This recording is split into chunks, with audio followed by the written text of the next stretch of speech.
Thank you for coming along on what's a little bit of a dreary night. I promise the evening will be very entertaining, very informative, and you'll walk away satisfied. I just want to start by telling you who I am. I'm Lou Bacchiella. I'm a director on the board of Settlement Services International, and I'm also the CEO of Metro Assists, one of the migrant resource centres that is a member of the SSI clan. So, again, welcome. I'd like to begin by acknowledging the traditional custodians of the land on which we're meeting this evening, the Gadigal people of the Eora Nation, who have cared for this land for time immemorial. We pay our respects to their elders past and present and commit ourselves to a future with reconciliation and renewal at its heart. So, a little bit about Settlement Services International. It's a community-based organisation, not-for-profit, which provides a range of services in areas of refugee settlement, asylum seeker assistance, housing, multicultural foster care, disability support and employment services in New South Wales. We're here tonight for the first of the 2016 events in the SSI Speaker Series, an initiative that's aimed to create greater understanding and awareness of issues impacting refugees and asylum seekers living in our community. Tonight's discussion brings together 4 inspirational speakers, who I'm sure will be introduced to you very, very shortly, who will share their stories of resilience, courage and determination. As we welcome refugees in Australia, this evening's panel is a celebration of the achievements of many former refugees who have made this country their home, but it's also an invitation to understand and reflect on the factors that have contributed to their success. I'd like to take this opportunity to thank this distinguished panel of speakers who are joining us tonight. I'd also like to let you know about this evening that this evening is being recorded and streamed live on the internet, so you'll see the cameras, and Callan will be dashing around with his camera as well. So you can also assist the conversation by following it on Twitter using the hashtag. It says "say slowly."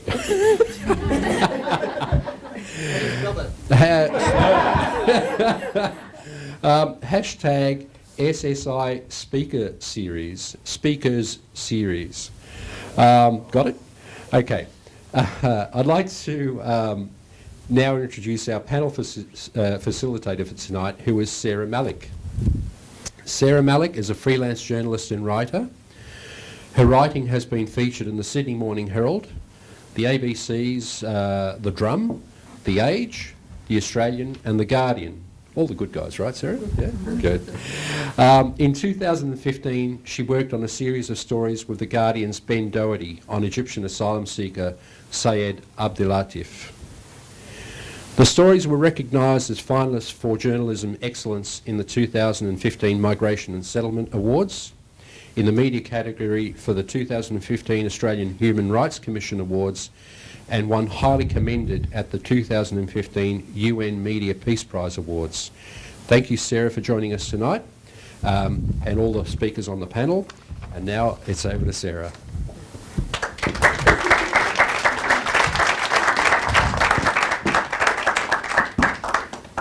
Thank you so much. So like I was being introduced, my name's Sarah. I'm a journalist. I've reported on asylum in this country and talked to a lot of people in Australia's detention centres in an effort to really give a human face to an issue that's become really one of the most divisive, heated and polarising political issues of our time. And unlike many Australians, my only interaction with the asylum seeker issue has really been through the media, you know, the stop the boat rhetoric of politicians, the images of looming boats on the horizon, and these endless debates that really seem to miss something very human and very essential to this epic story, really, of people and their ancient mode of migration across seas. You know, a story that really evokes something out of a Greek tragedy almost, you know, like Jason and the Argonauts, you know, where the hero has to survive arduous conditions and perilous sea journeys before performing feats for the approval of capricious gods, in this case immigration, in their search for the golden fleece. That's why it's really my pleasure today to host this panel and speak to these really 4 amazing individuals who in their own words can really talk about their own stories, which is really, you know, for me, not a debate about migration or asylum, but really the human story of people. People and their quest to seek new horizons. People and their will to power and survival. So I'm really excited to hear from these 4 amazing guests and really hear about their experiences of, you know, success and resilience and hope and creating new lives after experiencing what I imagine is pretty much the most arduous experience of anyone's life. To leave everything that you know behind and start life anew in a foreign country. So to introduce our amazing guests, we have Hana Sadiq, who is an educator at the Miller Intensive Language Centre. So Hana has worked at the Miller Intensive Language Centre for more than 13 years, most recently as the school support liaison officer. So she fulfills a range of responsibilities, including supporting students who are having problems at schools and families who are experiencing difficulties with language and settlement. Hana runs information groups for parents and is deeply dedicated to the parents and students she works with, as she understands how important it is to really obtain the assistance and support they require in their community language as they navigate the requirements of the schooling system. Her commitment was recognised when she received the 2013 Humanitarian Award in Education from STARTS. So thank you, Hana.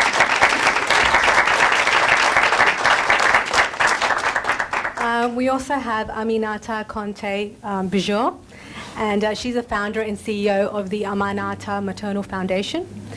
So about Aminata, she also has an epic story. So in 1999, rebel forces captured Aminata during a civil war in her native Sierra Leone and held her captive for several months.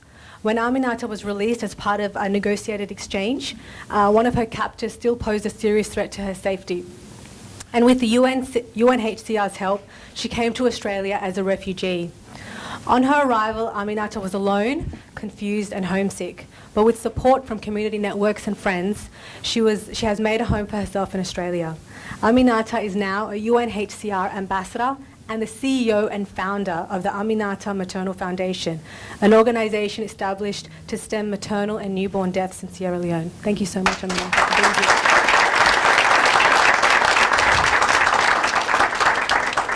Right, so if you haven't heard of Deng, you're probably living under a rock, but I will introduce him. So Deng Adut is a prominent community leader and international renowned lawyer. He's been nationally recognised for his achievements, including by the New South Wales Premier Mike Bard, who invited Deng to give his powerful 2016 Australia Day address. If you haven't watched it, I recommend just going on YouTube or the internet and just reading and watching his address, which drew critical acclaim both at home and internationally. So having come to Australia as a refugee following life as a child soldier in Sudan, Deng put himself through law school and has become a formidable advocate. Deng practices in the area of criminal, family, employment and international law. He has also demonstrated a remarkable commitment to social justice, having worked at Blacktown Local Court as a liaison officer to the local Sudanese community, which provides disadvantaged community members with access to the legal justice system. Deng's life story recently featured in a viral ad for the Western Sydney University, so you might have seen that too. Thank you so much, Deng, for being here.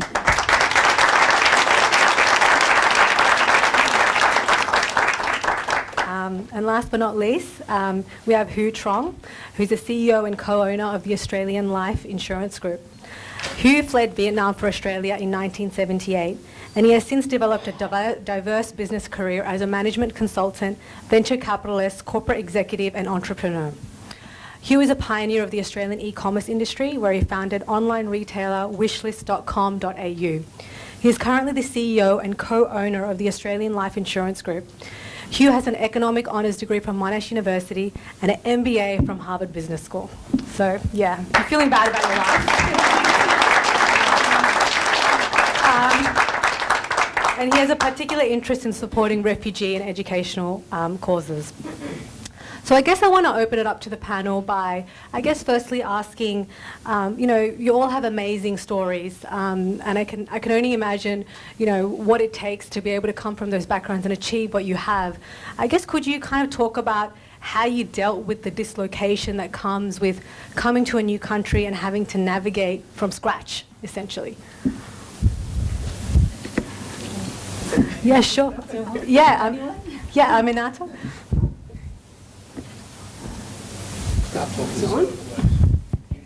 Okay.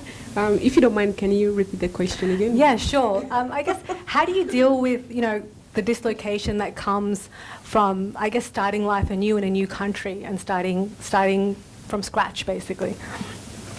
I think for myself personally, I deal with it. It was incredibly hard for the first time, as I believe everybody goes through the adjustment, moving to a new country and learning new things. But I think as time goes, I felt like I had to be open to the culture in Australia and be open to the lifestyle, and to be open to I can really not so much as fit in, but make a life for myself. So I think it's just in a way not giving up, or just being more optimistic about things every day, because it was a really difficult time. I think it's just day by day step for I believe every migrant.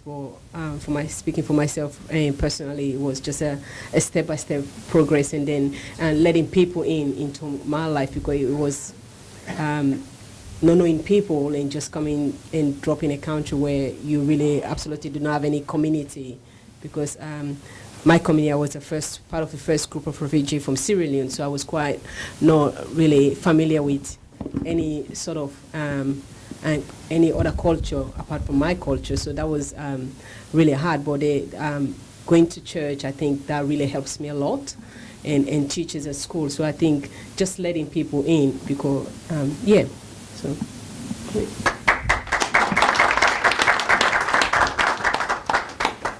Yeah, as Aminata said, it is very hard when I first came, and I had 3 children, and no one was support. We didn't have any support from anyone, but I found myself, I want to study.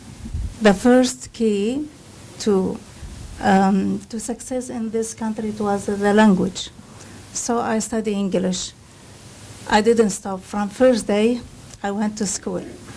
I went to English classes. Then I finished. I went to TAFE, then to private college. When I finished, I worked as a childcare for 2 years. Then I found my job at Miran. So the first thing I did is language.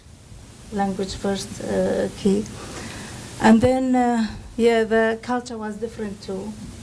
But then I said, slowly, step by step, I will be, and slowly, then I felt myself quickly, I belong to this country.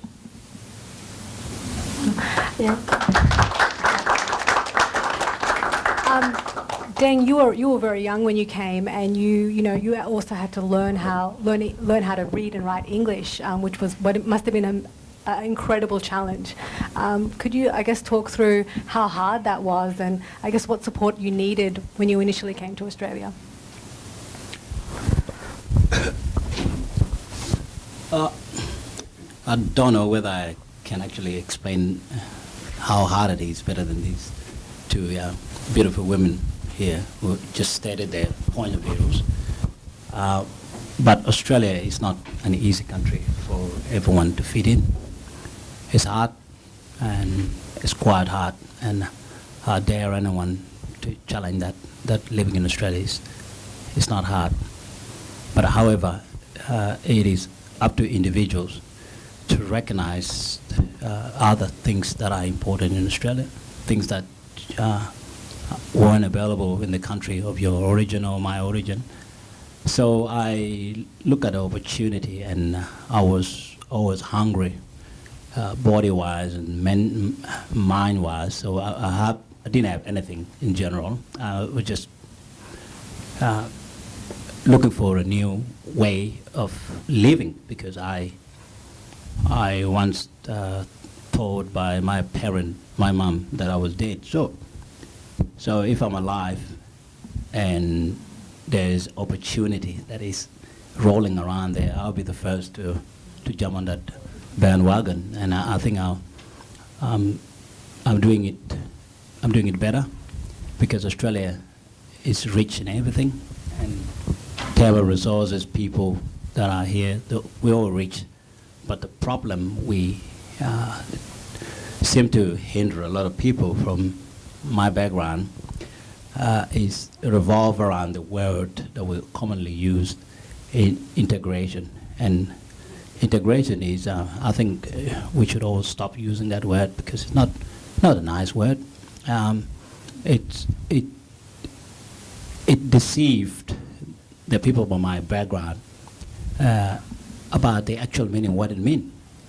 It doesn't mean that you have to accept Australian culture and let yours go, or should you accept both, as I know it, that I'm actually working on both the idea to integrate, in my view, is not properly word that should be used. It should be basically inclusiveness of everyone, that we all can contribute to this nation and no one should be left behind.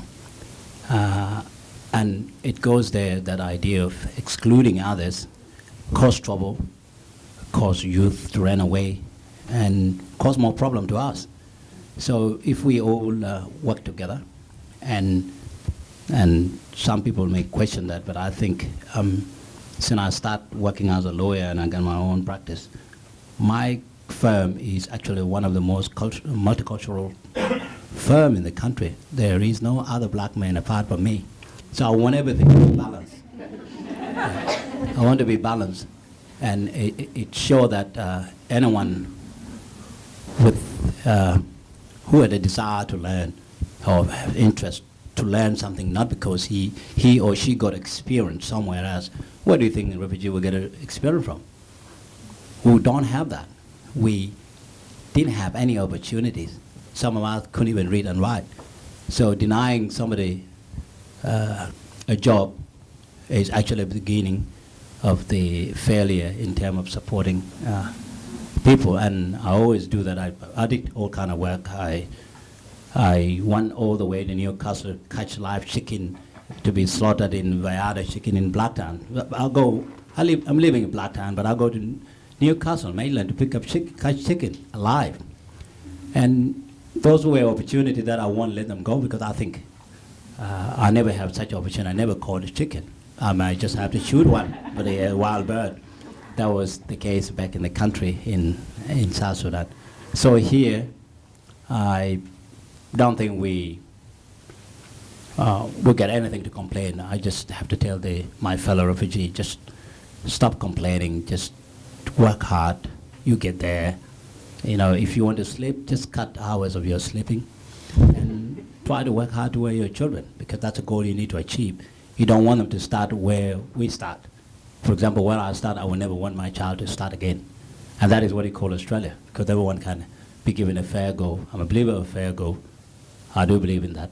So that's in a nutshell what I can actually explain to you guys. Thank you. So Hugh, you arrived with your family in 1978, which was a different time to today.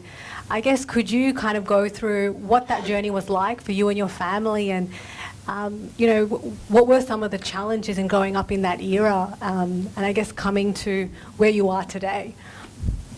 Sure. Thanks, Sarah. I feel like I'm the veteran of the refugee class. I used to think my name was quite exotic and funny until I'm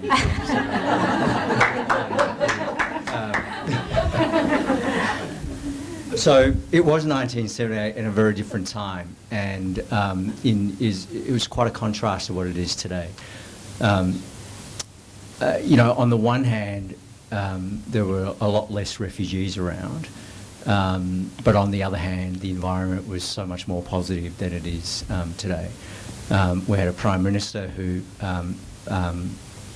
for all his, for all the people who've accused him of not doing much on the economic front, he did enormous things on the social front in terms of creating an environment and a narrative that was very welcoming to the Indo-Chinese refugees.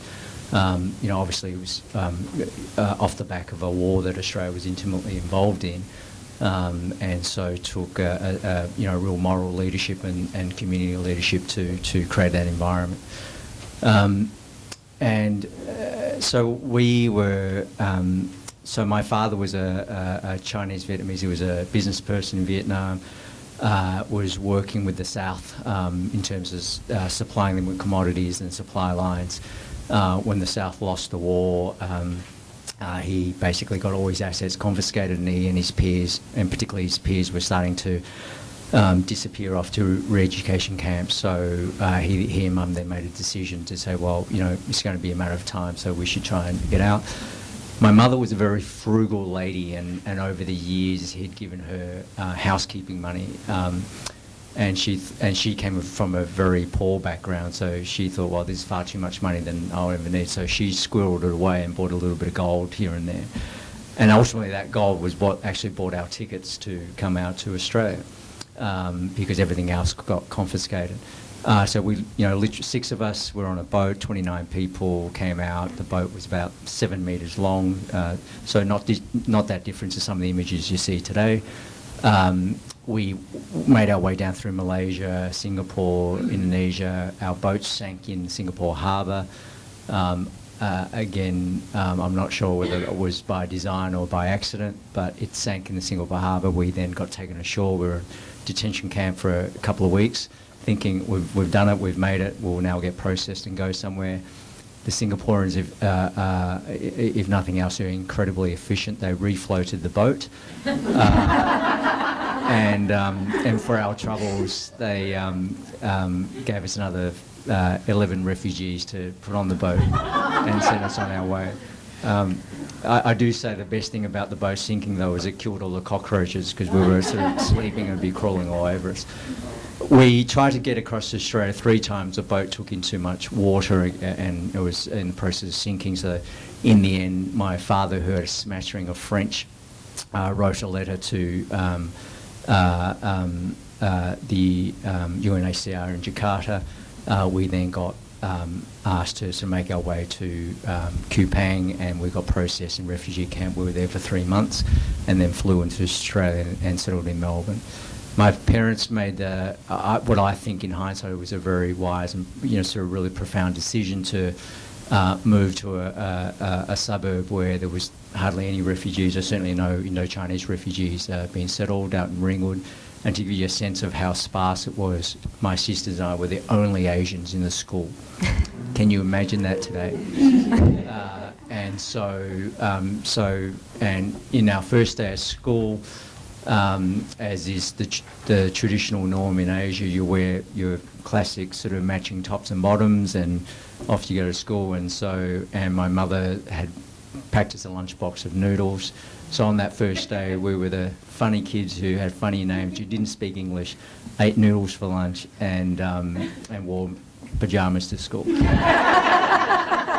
So I don't think we had a lot of coaching around how to fit in. Suffice to say, the first year was pretty difficult, as Deng and others would have experienced. Without language, you really, every day becomes a very frustrating, frustrating for you and probably for the kids in the class as well. They're trying to communicate and understand who you are. And so the first year ended up in a lot of physical fights.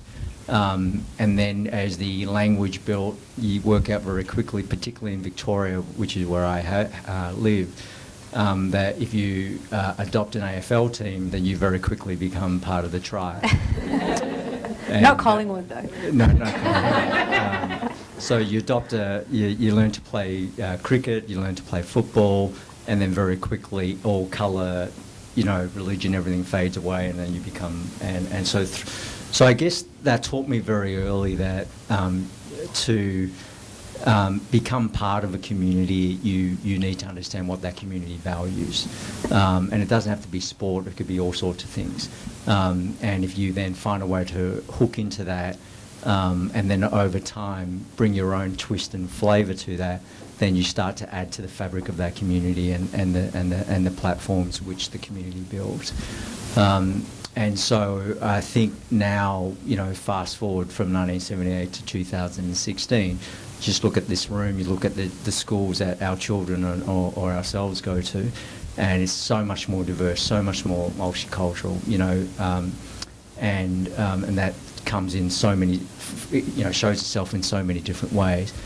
But probably the one thing that hasn't progressed is the maturity around discussion about what multiculturalism and how refugees and the role that refugees have to play in Australia and contributing to Australia, not just culturally but economically, in all sorts of ways. And I think you know, the Abbott government unfortunately sort of really restricted that discussion and didn't create the right environment and culture. I'm hoping with the Turnbull government and then whoever wins the next election starts to really open things up again and allow these conversations to be had and policies that will ultimately, you know, when we fast forward another 20 years, that the progression, the discussion really does mature and progress to the next level. So. Thank you.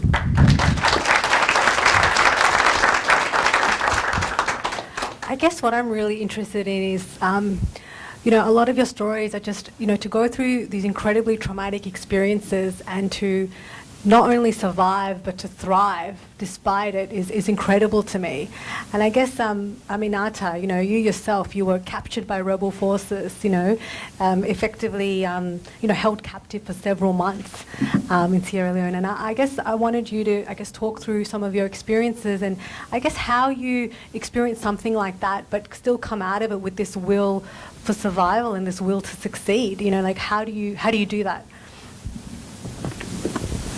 First of all, I would just say for that, because for me, when I was captured, I was taken away in the hands of my dad. So my dad was standing right there and letting go of that.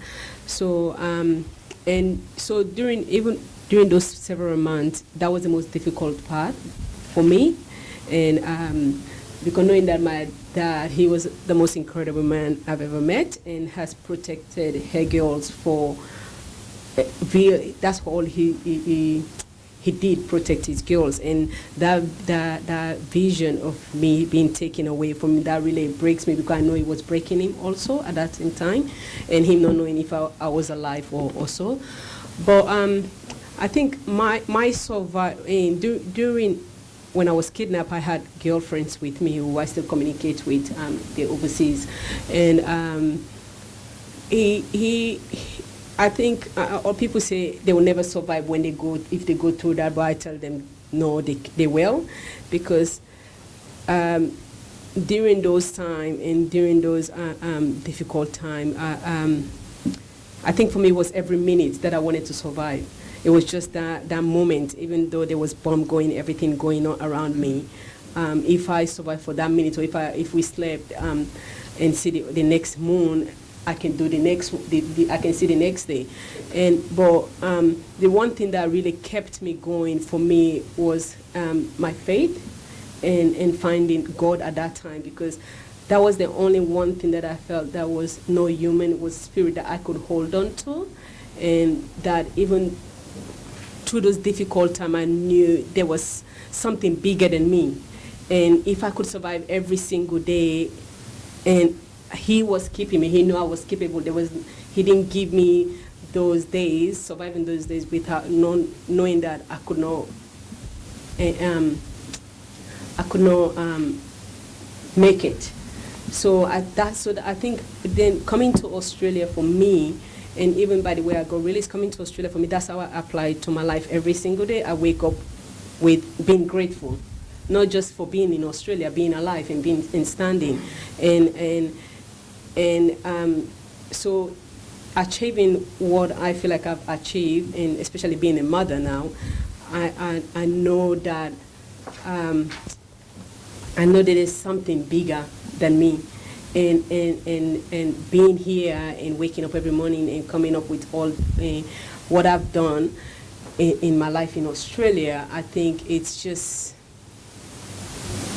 it's just a matter of making a choice every single day. I think people go through sickness. The people who have cancer is the same. I always say the pain are they're all the same. It's just different situation or different map or different road that we all taking, but they're all the same pain. And for me, I can't give.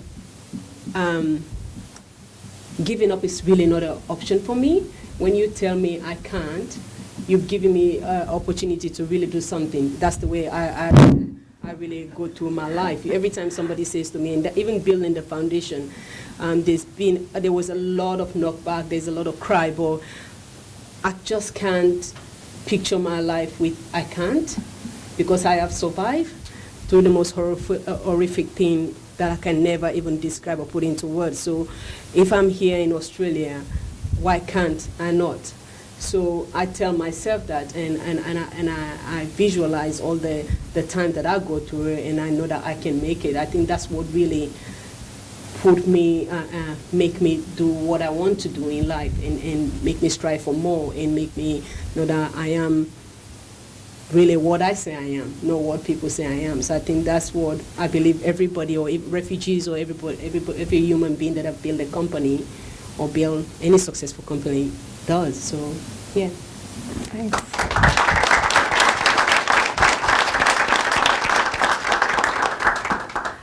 Deng, your background and experience is no less harrowing. You know, being a child soldier in Sudan, what kept you going through those dark times? Madness, I guess. You know, sometimes when you have something happen to you and you don't want to let it go and move on, that's when things will go bad. So you got to understand that the problem, especially what Aminata said, what she went through, if she want to relieve them, and that could hurt her permanently, psychologically, and even physically. Some of the things that people go through, you don't want to relieve them at all. You just want to let it go. And that just came back to a point where I said, you just have to compare where were you back then and where are you now. And then the question which Aminata said, why can't I do whatever I want to do now? He compared the two, and for me, it was never good for me. It was never, I was always told to sit down, go to the toilet, pick up a gun, clean it up, and sleep. I know nothing other than orders. But here, when I came back, it was almost liberated in all aspects of my thinking. So I think exclusively. I don't have any problem with anyone. I will not be in a war with anyone because I had enough war. So my next step in life was to open a new chapter. And that new chapter is a need for learning, need for wisdom from people like yourself, and support that I need from everyone else, because really being in part of my background, you need support, good friends close to you. If you don't get that, I don't know how many people are surviving in this country who don't have a good friends or even a family. Sometimes your own family, which are basically from refugee background, may not be able to assist you at all because they don't know how to live new life. And that's what I said before about the issue of integration. How can they understand anything about this country when they don't know anything? And this is Australia. It's so huge, so big. And English, your English was hard as English in the world when I first started learning. You can't understand a single bit. And I told people several times that I remember putting a bottle of Coca-Cola into a microwave to warm it up so that I can drink warm Coca-Cola and I blow a microwave. So there are a lot of other people that went through that stage, and even to the point I nearly electrocuted myself with electric blanket because I didn't know what's really going on. So Australia become worse and cold weather. And for example, some of you are not wearing enough like me, but I'm cold. I work in a cold storage. I remember it was my first day going there with a friend of mine, and it was that cold. When I look at this Ghanaian friend, he had a mustache and he's all white. It was ours. And we had a break about 11 o'clock. We left. We didn't come back to that place. So we were fighting different kind of wars, guys, in Australia. Yeah, it became hard and it pushed people to the street, but it take a strong willpower to be able to identify what is the main purpose why I'm here in this country. If you are able to identify that, and then everything else in your life becomes easy, because you're now settling down to this country. You now want to learn something. You want to sit here. You don't want to move back to a country where it is in your mind, because some of us are trapped mentally about going back home. I know people that have been here for the last 17 years, as I am, trying to go back home. They haven't gone back home. They're still here. They are trapped. They're not doing anything at all. Even if you go back home, for example, I went back to South Sudan, they call me a foreigner. I'm Australian, so I almost associate myself with other Australians. So you guys need to take that picture very hard and look at it carefully. If we are not Australian, who are we? Because they reject us over there. So we don't want to be entrapped. That's why I have to pick a place where I have to fit in and be able to live my life, because I had enough. I had enough about all kind of aspect of life. I just want a new chapter. That's what I did. So I just put everything behind, including the fact that I visit my mom every year. I still think it's important that I visit her every year, but this is a home.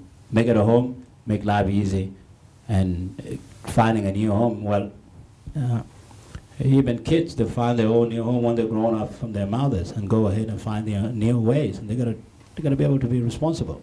So that's how I look at it. Responsibilities that you have to adopt as Australian, and the duties attached to that. And of course, you are obligated to just do as much work as you can, and just other support in general. I think this is not relevant, but the use of Social Security fund money for family from poor background, and not being able to help them in obtaining job, is actually causing all kind of problem, because there's no transition toward education. People are more left behind because they rely on the Social Security money. They don't know better. So they should be taught better about these issues so that they are not trapped with their children in that mess. I think that is the key. So education have to be very broad to help these people. Otherwise, whatever the help we try to offer will be inadequate to assist them.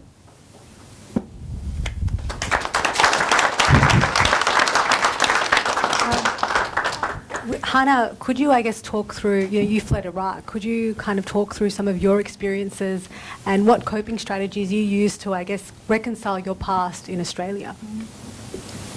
Yeah. My life in Iraq, actually, it was good. I was a teacher. I had a happy life, happy family.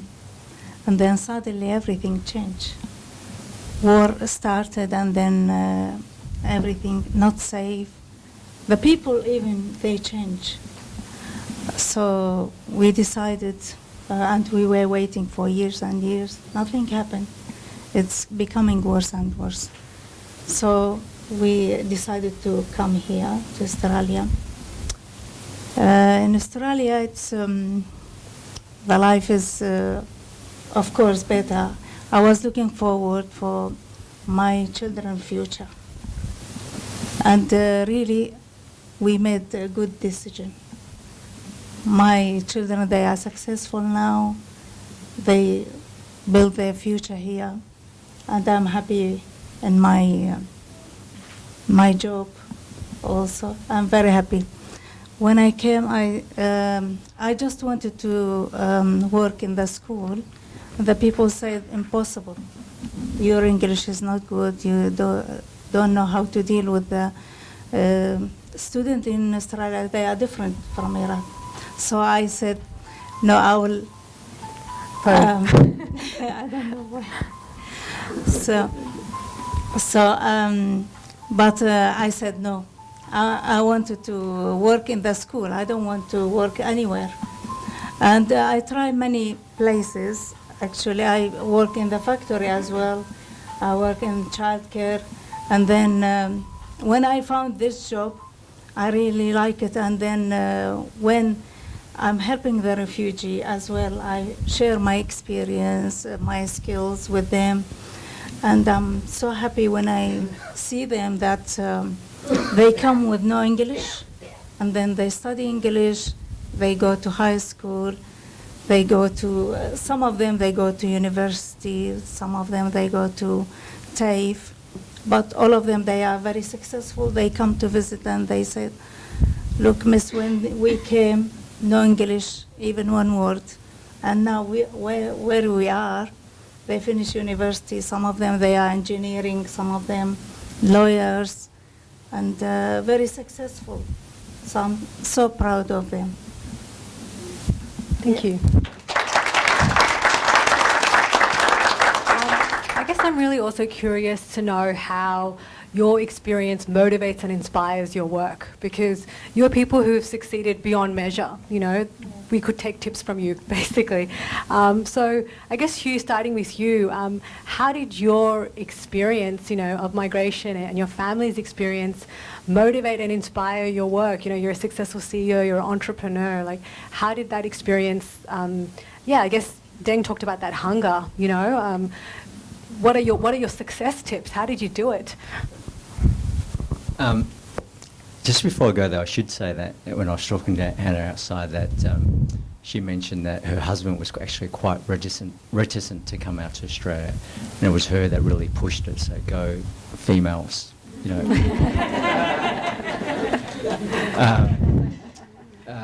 So your children will be very grateful for your decision that you made. Sorry to Mr. out there, who I think he was sitting out there somewhere before. Look, you know, you don't ever necessarily set out to be a role model or try and inspire or come up with, you know, with the top 5 tips of what you do. You just go through life. When you've been handed, you know, there's nothing like survival that really focuses the mind. And all of us, one way or another, have been through a level of trauma. And the trick is, how do you use that for inspiration and not for it to be imprisoned by it? You know, in my own personal case, I had, you know, I saw the sacrifices firsthand that my parents made. You know, he went from being a business person to a factory worker and was in the factories for 25 years, working, starting at the, you know, he worked an afternoon shift 3 p.m. through to 11:30 p.m., begged for overtime so he could work through to 4 a.m. and then got home, drove my mum to work at 6 a.m. for the day shift. So that cycle repeated itself. And when you're growing up with that work ethic and that sense of survival to make things ends meet, which is very typical of most migrants, not just refugees, then that instills in you a sense of work ethic and what's important. And then the other thing is that, you know, when you have a bad day or what have you, you go, well, you know, we moved countries, so how bad can this be? And so, again, it tries to keep things in perspective. The other thing is that I think you're always ingrained with a sense of self-reliance. You know, we didn't, you know, in Vietnam there was no sense of welfare. So maybe along the lines of what Deng was saying earlier, is that it's quite a dangerous, you know, whilst we know that there's a really important role for state-based welfare, it's a fine line not to become reliant on it. You know, if I could share this story about my auntie and uncle who are, you know, 20 years older than me, and they've been, working with factories, you know, and their factory got closed down last year, and they've been working the factory for 40-odd years. And all their colleagues were thinking about, you know, what are they going to do? How are they going to retire? You know, they're all in their 60s. You know, they turned up to our house and sort of said, what are we going to do? So within a week, they bought a cleaning franchise and started cleaning houses. They did, you know, that's the, that's the sense of contribution they want to make. I think the other thing that I carried personally with me for a while was this sense of gratitude to Australia that accepted our family and so therefore the last thing I wanted to do was waste that opportunity. So therefore you do want to make a contribution back. And in an economy like ours, you make a contribution back by creating jobs, coming up with ideas, paying taxes, and doing all the things that I guess is more directly measurable in a sense. So, and it took me a long time. It probably wasn't to around the Republican movement back in 98, 99 that I started to explore the idea of actually contributing back beyond just the direct activities by, speaking out, getting engaged.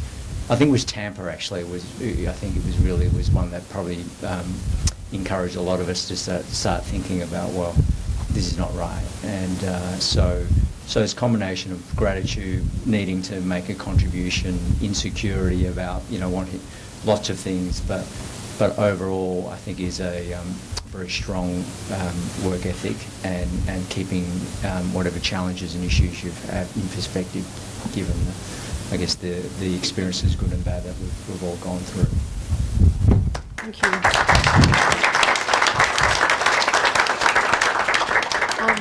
Aminata, you also talked about the power of gratitude, and I guess you've experienced, the extreme experiences of human, being in terms of your background.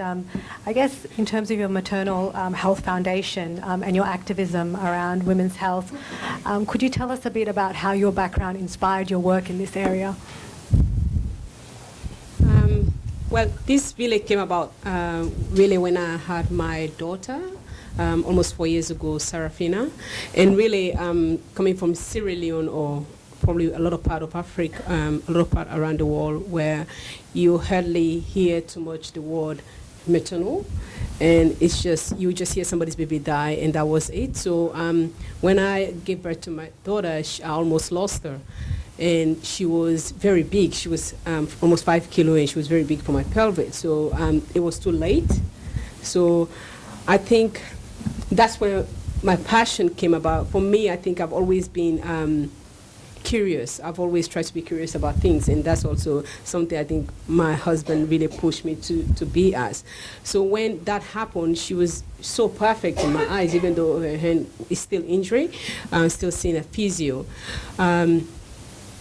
When we got home, I became really curious about this word that these doctors have been saying to me, like, oh, we tried to only get her not really out alive, and we only want you to survive because you can have another baby. And there were 7 doctors in the room, including my mom and my sisters. So I went on Google just to see what is this name? I don't know what it's called. I've attended a lot of UN events, but I've never really curious about it. I just thought it was just, mothers and babies. And I got really, and then I started to look, and then I find out that my country, Sierra Leone, has the highest infant mortality death rate, and I started seeing videos. But I was very shocked. But I walked in my daughter's room sleeping after decorating all the baby in room and everything. She's sleeping, and I look at her, and I just felt this disagreement with me that she's the most important person in my life. I feel like I've fulfilled my life in this universe just having her. But she should never be more important than somebody else's child. It doesn't matter where they were born. And I look, and that really just, I'm not a nurse, I'm not a doctor, I don't have any experience in this field, and I just called one of my friends she's Australian, who have worked in Sierra Leone before and understand this issue, and we just put it one page, and I just send it to every single person on my email. Every single person, and everybody just respond positively. And that made me not to give up, but one person took me on board, a friend of mine at the UNSW, Andre. She's a human rights professor, and she goes, okay, I'll put some professors together.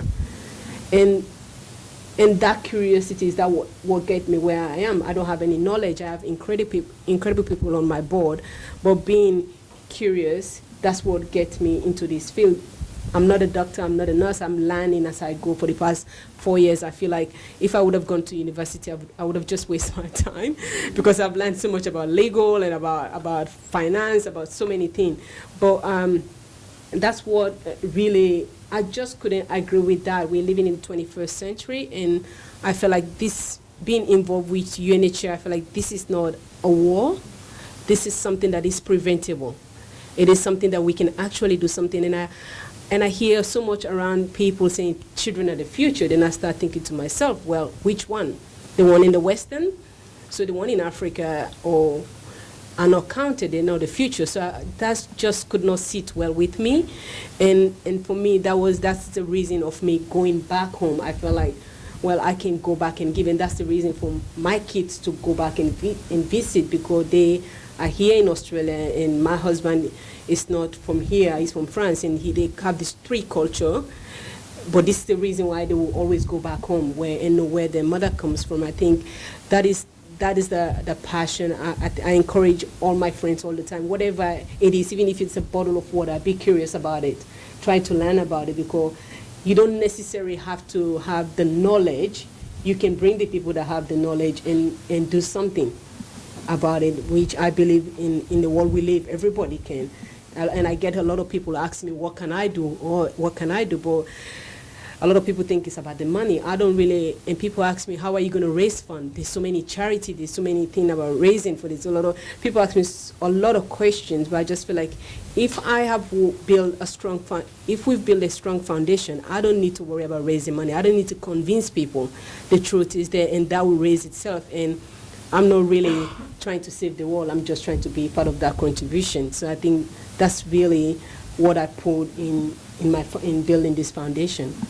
So yeah, thank you. Continue, Hugh, you've been amazing, and I know that you need to duck out. So if we could just give Hugh a round of applause for his participation.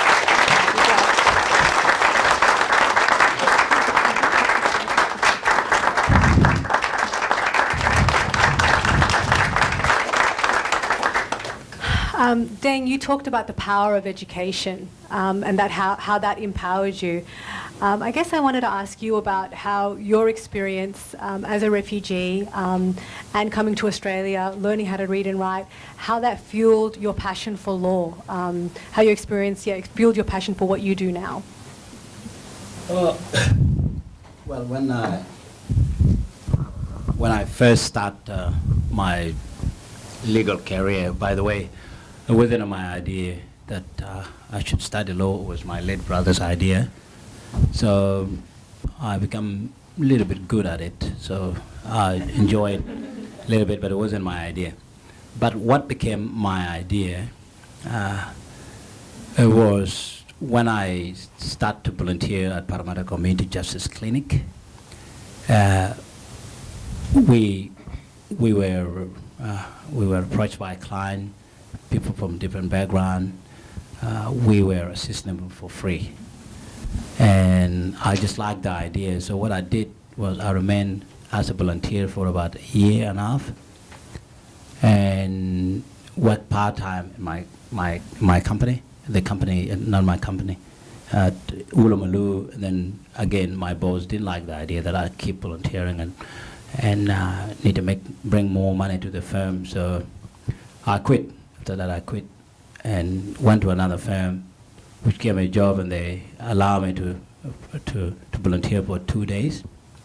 And they were still grateful enough to pay me for 5 days. And after that, that company went bankrupt. So yeah, maybe because of me, I guess. No, it wasn't because of me. Yeah. So we had to move on, and I moved to Bankstown, and my new boss was doing exactly the same thing. He allowed me to come to Blacktown Court and help people in Blacktown Court, and also to help people in Parramatta Community Justice Clinic. So I learned the idea of a justice and fair go and what it means. It's not just a word that you should use in your lip services somewhere. Don't use them. Because I take English word carefully. I got a lot of dictionaries. So I look up those Australian slang and some other stuff, and they really mean good stuff. By the way, I'm from a tribe called Dinka. Let me cut that one off. And I think I call myself Fair Dinkum Dinka. Yeah. And it have to be that way. You don't have to be a Superman to help everyone. You could do your job as a person, as an individual, and always keep in mind that where you came from, and where I came from. I remember wearing one pair of short like yours for nearly 4 years. All right, one pair. Every time there's a hole on my bum, right there, I can just raise that. I'll go and find a rag and then stitch it behind it. And I just keep doing that every year, every week, because, you have to make more holes and you're sitting on the rocks all the time. And I just look at my short. There was so much lies in it. If you want to go and watch it, you cook it in a hot water so that you kill the eggs from the actual lies that actually been laying eggs there. So, and you're just killing them, and you put it on because that's the only thing you got. Now, when I came to Australia, there's so much opportunities, guys. I don't even think that Australian themselves knows what Australia is all about. I know what it's like. I'm wearing today this stuff here. They're not even mine, but my stuff are real good stuff. They're Australian made too. Yeah, they're Australian made. And that's just my commitment, and among people that you see me in court, I wear Australian made, and I do that for always one reason. We're losing jobs.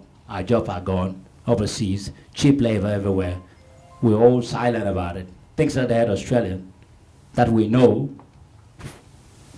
so far, we don't talk about things. We just have to be silent, and when somebody started it and it get attacked somehow, and maybe he's alone, so sometimes I feel lonely, but really I'm not lonely. We got steel, iron ore, taken to China, we sell it for cheap, and when we buy it back, we buy it for more expensive. That's why everything goes up. So what's the difference? I don't even know whether any mathematician would be able to cross the gap between the inequality that is growing. It's growing because we're doing it. So we have to come back to us. What I mean by us is anyone can interpret it the way they want it, but come back to us and let's resolve some of the problems that are actually within our neighborhood, next door neighbor. And I think that will give Australia, that will make Australia a fair country, fair for all, because we're looking after each other's interests, not commercial gain from somebody else, but ourselves. And we get human resource to do that. So I'm a human resource, and you guys, and I'm doing that. I was in Western Australia for 4 days. I didn't even work. So I ship it to somebody else, just doing the same work, not getting paid for it. But I'm doing it for the community at large. I'm doing the same thing on the 1st to the 3rd to go into Queensland, to go and talk to those youth. And it's just, I'm not getting paid for it, but money-wise, but what I got back from that is what is priceless. Because I don't think the Australian family that is sponsored me, I pay them back anything. I haven't paid them back anything.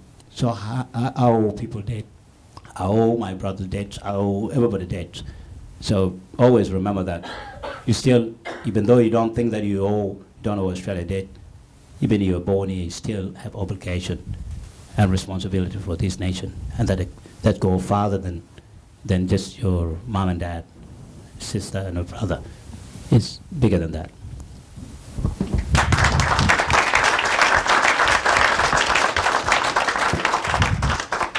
Thanks so much, Deng. Hana, if you could also talk through, I guess, your experience with students and families and assisting them. I guess how has your experience being a refugee influence the work that you do, and how do you think it brings, I guess, another dimension to the help that you can offer people as well?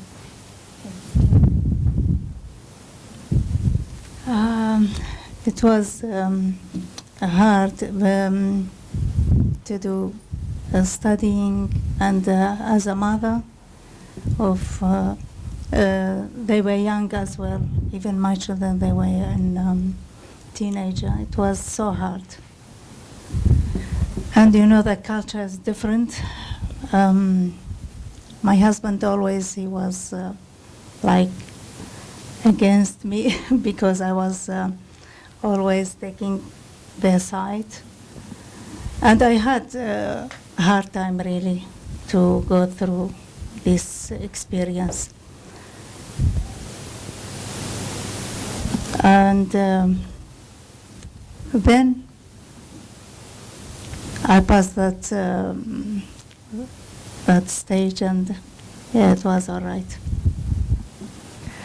I guess What? Yeah, I guess also, I mean, I want to ask the panel, you know, there's a lot of, the way in which the refugee debate is framed in Australia is very political, it's very divisive, it's very dispiriting, you know, and I guess, is there, for the last question, is there one thing that I guess your message, you know, to people about what it is to be a refugee? Is there something that you, I guess, want to communicate to the Australian public about what it means to be a refugee? Hana, yeah. What means to be a refugee? Yeah. I don't know. Just to contribute in this country, and yeah, when I have experience with the, even with the parents when they come, always they think is the most problem is language and raising children, especially teenager in this country. It's very hard to raise them. Then we give them our experience, my experience, and I bring even the counselor. We talk about how to raise, how to deal with the teenager, how to be a friend with them, and yeah. And then yeah, we share our experience as a refugee. The same when we came, we had a hard time. And some of the families, they have more problems, like gambling, drugs, and these things. And yeah, how to deal with these problems, how to solve these problems. So it's very hard for them when they come. It's hard also to get a job, especially if they don't know English. And because of social security, they rely on social security. They don't bother to find a job, and if they find, it's very hard. So, but we advise them that they need to find a job. They need to search and to go to search, not to just sit home and that. It's very hard to get a job. And we do workshop for them and go to the English classes and yeah, bring people from the Centrelink, from jobs, how to find the jobs in the internet or yeah, and to have a good life. We say to them like. Centrelink money, it's you just survive. You can't continue and to have a good future. If you want good future to your children as well, you need to work and work hard. Thank you. Thanks.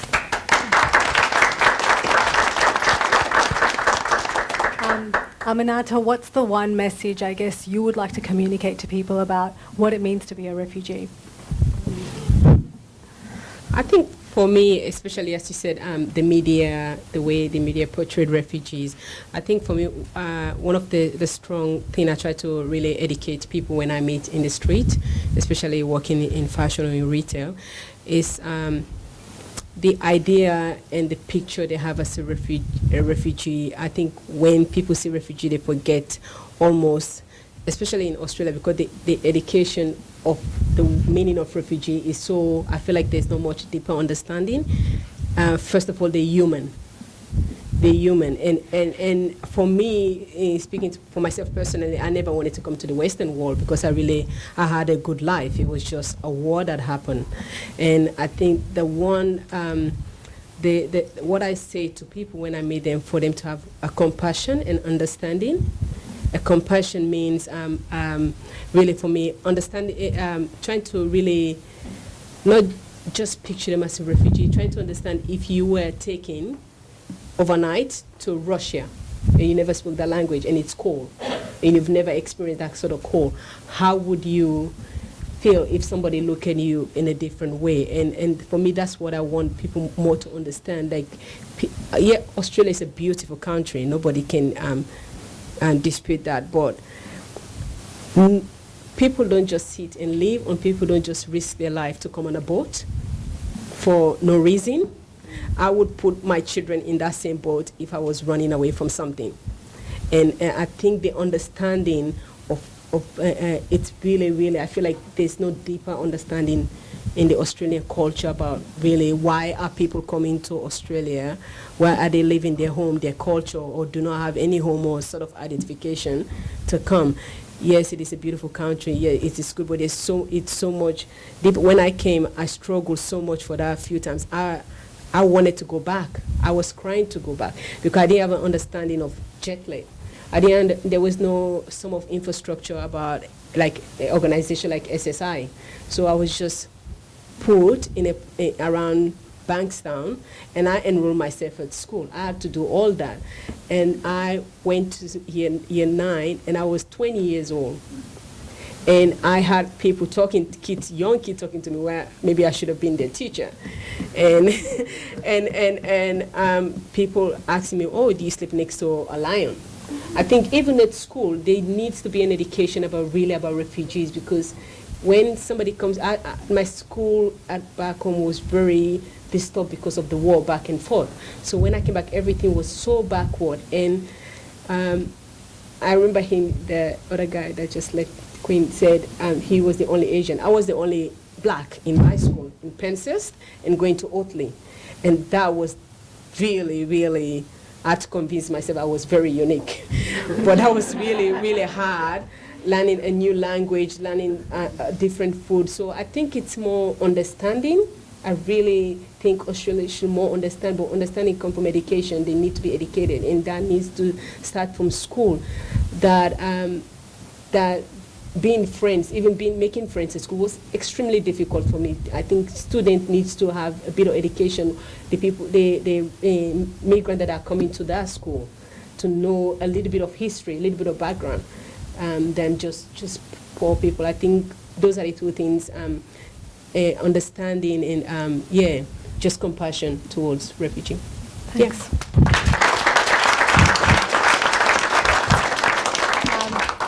I guess last question, Deng.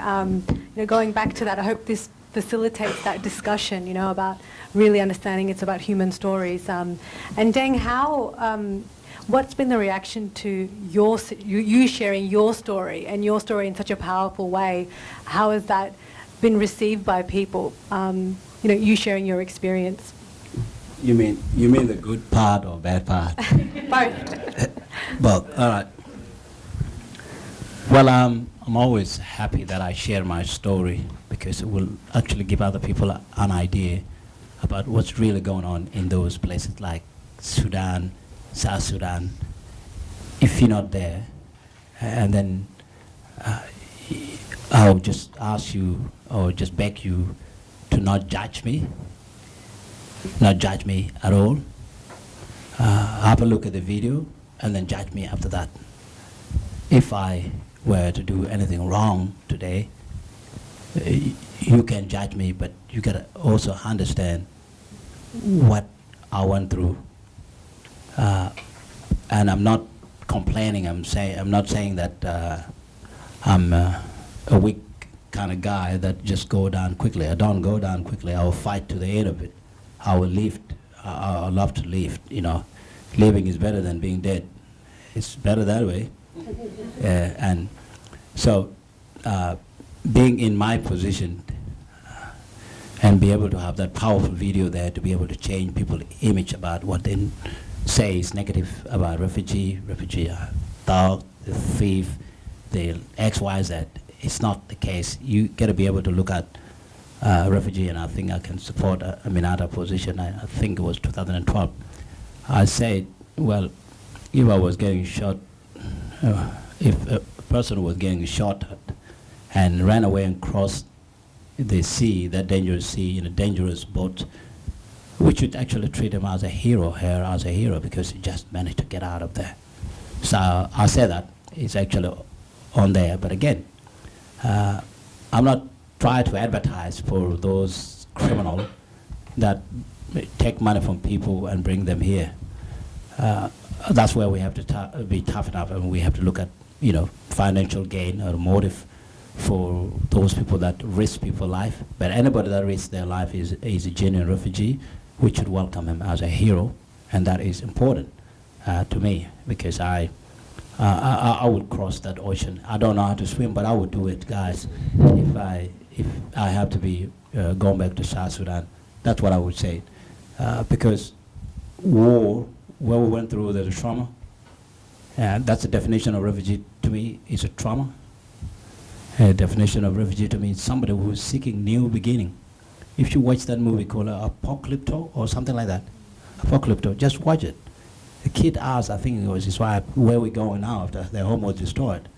He said, let's go and seek new beginning. I don't know exact words, but it's always important for a lot of refugee background to be able to know that we here to seek new beginning, new page, beautiful page, not a bad one, not something that is haunting us in our head.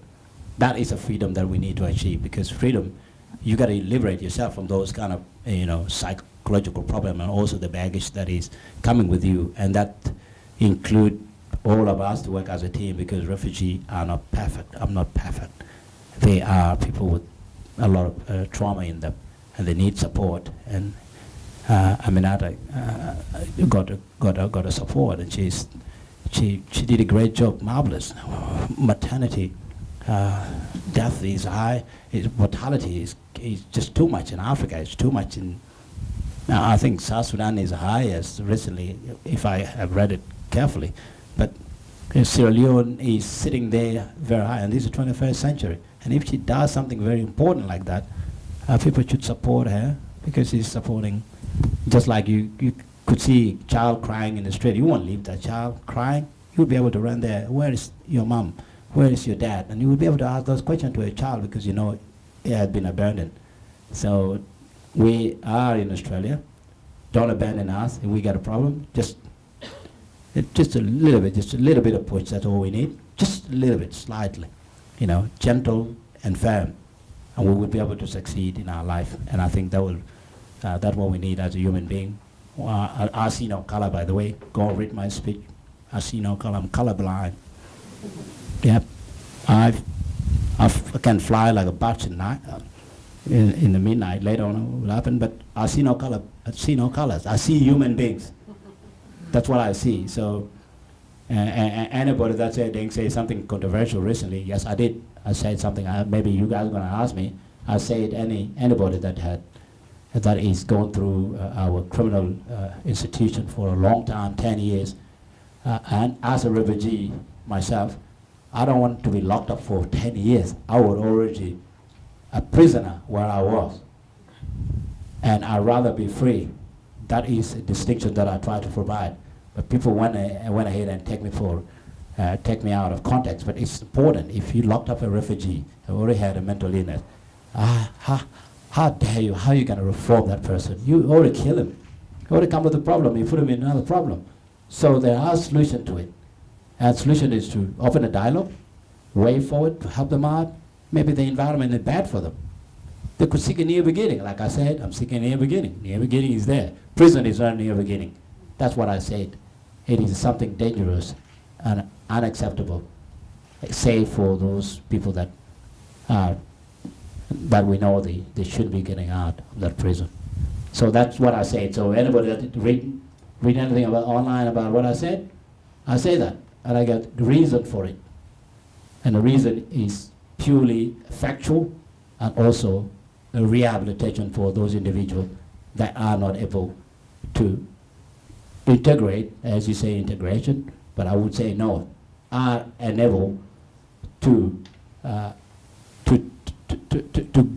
adapt into our system, this system that is already pre-existed. They don't know this system. It's already old. It's 100 years old, 200 years old. They don't know anything about it. How can you teach that people, Denmark people that have no literacy and they have no support?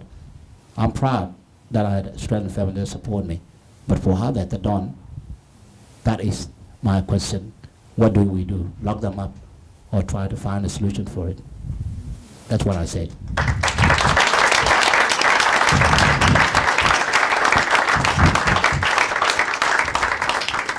Thank you so much to all of you for speaking on the panel.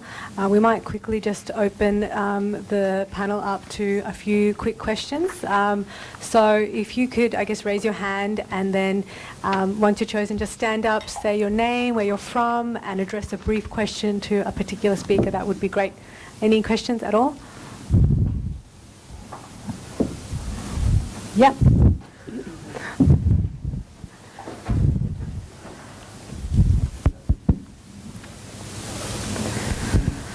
My name is Khaled. I'm from Miller. I actually went to the same school she teaches at.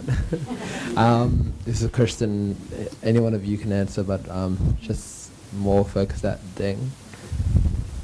Majority of the refugees coming are, nervous a bit, men, young men. What advice would you give them about trying to, like you say, integrate or adapt into Australia and how they can make the most out of their time here, seeing as they are painted as a big threat to Western society? My advice to any young immigrant like myself is, first, you need to understand where did you come from? What got you out of your country? Was it something good or something bad? If it was something good, and then I'll welcome you to come and do bad things. But if it is something bad that kicks you out because you want to be free, you don't want to be killed, you don't want to get shot, you want to start a new beginning, then my advice to you is don't engage any activities that are going to ruin your reputation of your host country, reputation of refugee in general, and reputation of Australia as light. So stay away from a petty crime. If you really want to commit a crime for money, get a job. It's a better way. And we get a job. And the reason why I say that, when I used to work at BP petrol station in Blacktown, I was robbed, but I wasn't a refugee man that robbed me. And I was robbed at gunpoint, and I didn't struggle with the guy. I let him took the money. But if I tried to disarm him, I could have disarmed him easily. But what is the point of disarming him? What if the gun went off and kill me? So we should not get ourselves in a risk. Try to explore the risk, because Australia is established a state already long time ago. We need to be able to learn something. Education is the key, and not skipping it. If you are not able to read and write properly, well, go and watch Wiggle like I used to do, all right? Go and watch Dora Explorer, Do that. It helps you out somehow. But if you want to engage in your friends, the cool guy, they're like this, they will not be your friend when you are actually in the cell, the police cell. You be calling a lawyer like me and say, hey, can you get me out? But those friends will not get you out. So try to stay away from radar. Know that you are not yet a citizen, that's one. You're just a permanent resident. And of course, even a citizen, your rights can be forfeited if you commit a serious offense. That's the key. So all the rights are not the same. are not the same. There's a state which is sitting higher than your liberty as individual. But if you are, putting everybody at risk, getting me scared tonight, I got a problem with you. I don't want to have 9 mayors, especially a person like me who had 9 mayors for over 7, 8, 9 years. I don't want another one. So they want to put the gun in my belly and try to rob me with money. Who did actually? He want to give me 9 mayors, further 9 mayors. So people like that should be locked up, If he called me as a lawyer, well, too bad, I'm a witness to the crime. So these are important things that we have to understand. It's work, youth, you got to be able to do things while you're still young. Don't wait till you're old like me and try to catch up, because the time will never catch up. It's a hard thing to catch up. Catch up with the time. Think that you had so much disadvantage in you and use them. Hungry for all of it. See somebody opportunity, try to go by, catch it if you can, and take it with you, and learn it. And that's what I think. That's the way forward. That's my advice. Just learn, teach yourself new way. You don't need to go to university. You can go to tertiary education type, get a job, be able to have a skill in your hand. It's about that security that you create for yourself. I don't want to be giving something, okay? I'm not disabled. Even the disabled people, you see them in a wheelchair doing an attempt. So where do we put ourselves in there? So a disability that is invented by a person himself, well, he should enjoy that, because we're not going to give it. We're not going to come back later and say, well, we'll rewind it back. Time is too late. Just learn. Just do something for yourself. Something for yourself. I think that's the key. New life.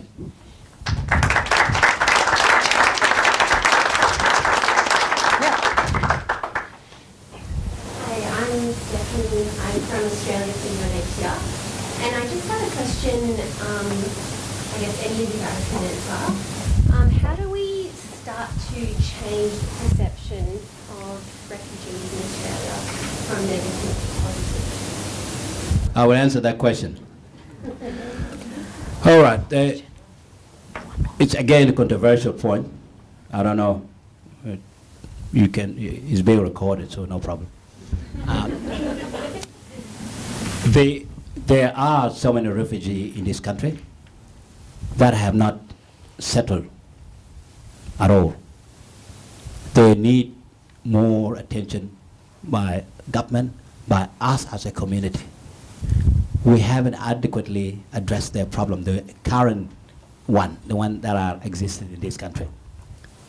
So the problem of further, if I can extend that further, if we bring in more refugees and we haven't even done our job here, and the number of refugees and recent migrants are quite high in prison, then why are we bringing more?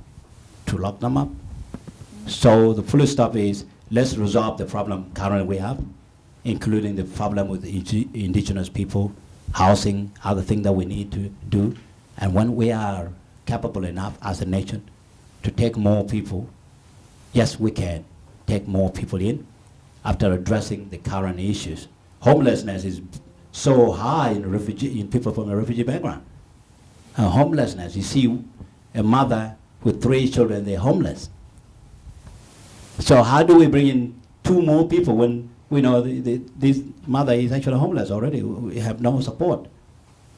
So I'm against the increase of new refugee, because we're not going to keep them out of stock.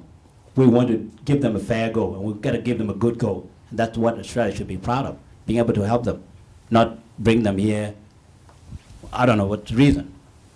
I don't know. So I think that will fix the perception of refugee, because we are now dealing with the problem at first hand, and be able to have a transition. And maybe they would be able to teach the newcomers about how to live in this country. That will be their new task. So that is, I think that's how I should approach it if I were the government. If I should add to that, I think For me, what I've noticed, as you said, how can we change it from negative to positive? I think the media has a lot to do with that, because these days we all get our information through media, and it's the way the media portrayed what refugee is. I think, and that also is part of the government work. I think if the media had more education about really what their needs are, and feed that to the Australian community or the Australian people, I think there'll be more understanding and there'll be more positive outcome from that. Because when I came to Australia, I had a spiritual family, Australian, who took me as their family, and that helped me a lot, because I had somebody that was one of these people who are the Australians, but gave me a lot of education about really the country that I was living in, and welcome me in their home and not look at me so much as a refugee. I think the media really is the key to really change the negative to positive, because everybody when you turn on social media, when it comes to a refugee coming out through a boat, a lot of people are saying negative things because there's no education, and the media just put this boat there of people dying, or giving a reason why, how come they travel here unsafely, or why is the process the way it is. So I think for me, really, that's where the focus should be, for people to have more education and more understanding about and to change that. Yep. Thank you. We're running a bit over time, so we might wrap it up for tonight, but I guess one last huge round of applause for Deng, Aminata, Thanks for coming.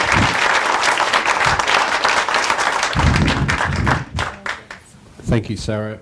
Thank you, ladies and gentlemen. And again, Hana, Aminata, Deng, and Huy. I suppose the word that sticks in my mind out of the conversation this evening has been opportunity. And I think through your stories, you've demonstrated how you've seized every opportunity that's come your way, and not let it go. And I guess there's a challenge for us as services, as people, as neighbours, as good citizens to try and understand that and try and extend that opportunity to refugees and I guess to our fellow neighbours in our everyday lives. So again, we find your stories incredibly inspiring. It's great to hear it directly from you, what your experiences have been, and where your journey to where you are now.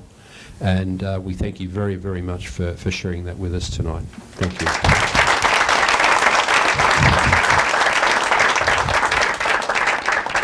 Just in closing, I'd like to remind people that come along to all our Speaker Series events. You can go online at the SSI website, www.ssi.org.au. Register online, and that way you'll be kept in touch in terms of the upcoming events. So we hope to see you at our next Speakers Series event in May. And I just want to say, on behalf of the SSI board, the staff, and the many volunteers and people associated with the organisation, again, thank you very, very much for coming out this evening. We've really enjoyed your company, and thank you to the panel.